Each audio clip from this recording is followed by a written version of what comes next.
Good day! In today's lesson, we will be dealing with the kinds of clauses. But before that, let's recall what is meant by dependent clause. When we say dependent clause, it has a subject and predicate, but it doesn't express a complete thought. So it needs to be attached to an independent clause in order to have a complete meaning. Now, a dependent clause has three kinds. So we have noun clause, adjective clause, and adverb clause. Let's get to know them one by one.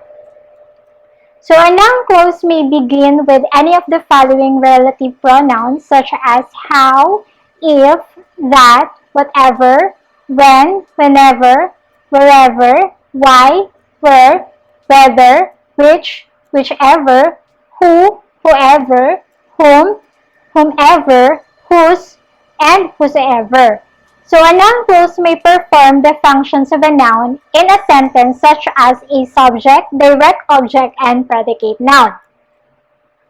Now let's have a noun clause as a subject of a sentence. Here, the noun clause itself performs the action in the sentence, or the doer of the action. Let's have example. Whoever saves a life will be considered a hero. So as discussed earlier, a noun clause always starts with relative pronouns.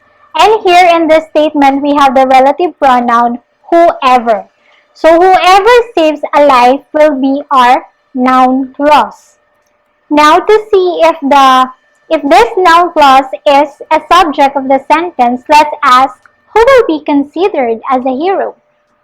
The answer is whoever saves a life. So it is correct that this noun clause is the subject of the sentence because it performs the action in the sentence. Next example. What Anna do surprised her family? So to locate the noun clause, find first the relative pronoun. And here the relative pronoun used is what. So our noun clause here will be what Anna do. So this is so because aside from it starts with a relative pronoun, it is also a dependent clause. Now to check if this noun clause functions as a subject, we should ask, what surprised her family? The answer is, what Anna do. So it is correct that this noun functions as a subject of the sentence. Now let's have noun clause as direct object. So here the noun clause follow verbs to inform the reader where the action is going.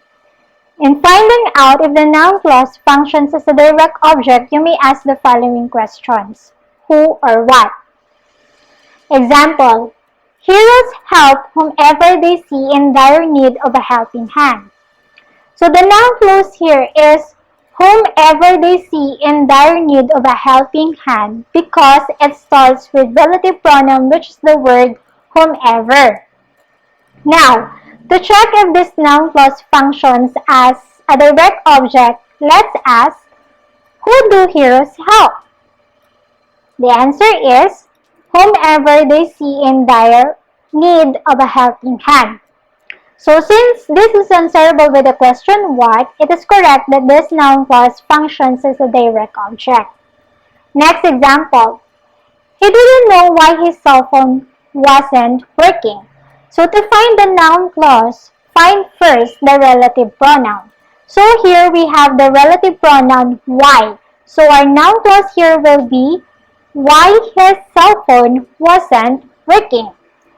Now, to see if this noun clause is a direct object, let's ask, what didn't he know? The answer is, why his cell phone wasn't working. So as you can see, this is answerable by the question what. So it is correct that this noun clause functions as a direct object.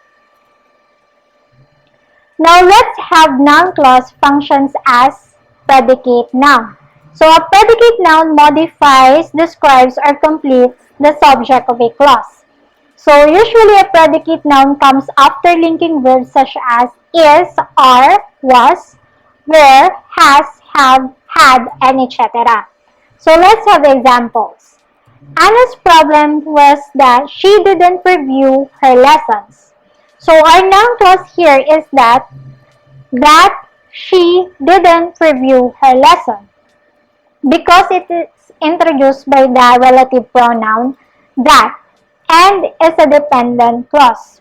So this noun clause functions as a predicate noun because it comes after the linking verb was and complete the subject of a clause. So if you will ask, what was Anna's problem? The answer is that she didn't review her lessons. So as you can see, this noun clause tells something about the subject or it describes the subject. Another example, the issue is whether a person's intention to help is genuine.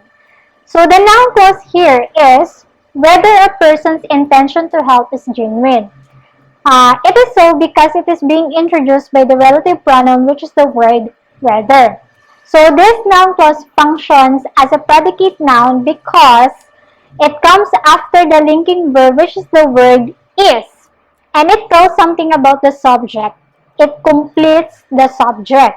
So if you're going to ask, what was the issue?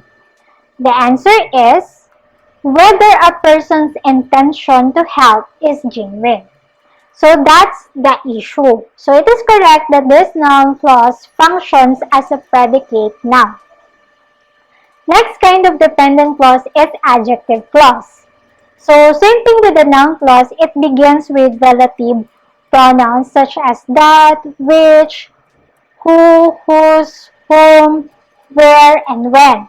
So the only difference is that this adjective clause is used to describe a noun or pronoun. So let's have examples. Martha, whom I consider to be a hero, is my favorite teacher. Now to find the adjective clause, find first the relative pronoun.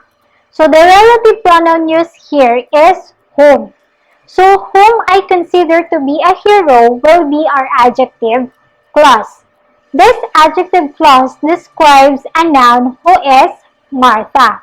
So if you will ask, whom I consider to be a hero? The answer is Martha. Another example.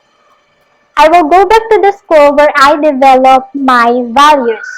So our adjective clause here is where I develop my values because this is introduced by the relative pronoun where, and it describes a noun which is the word school.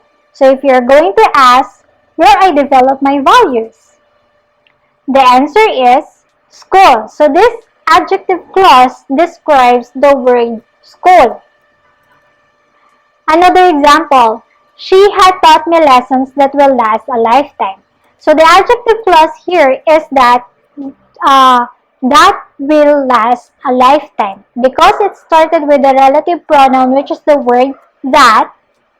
This is also considered as an adjective clause because it describes the word lessons. If we will ask that, what will last a lifetime? The answer is lessons. Last example.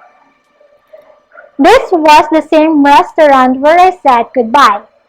The adjective clause here is where I said goodbye because it is introduced by the relative pronoun which is the word where. It also describes the word restaurant. So if you're going to ask, where did I say goodbye? The answer is in restaurant. So that's the end of our discussion for today. I hope you've learned something from me. Thank you.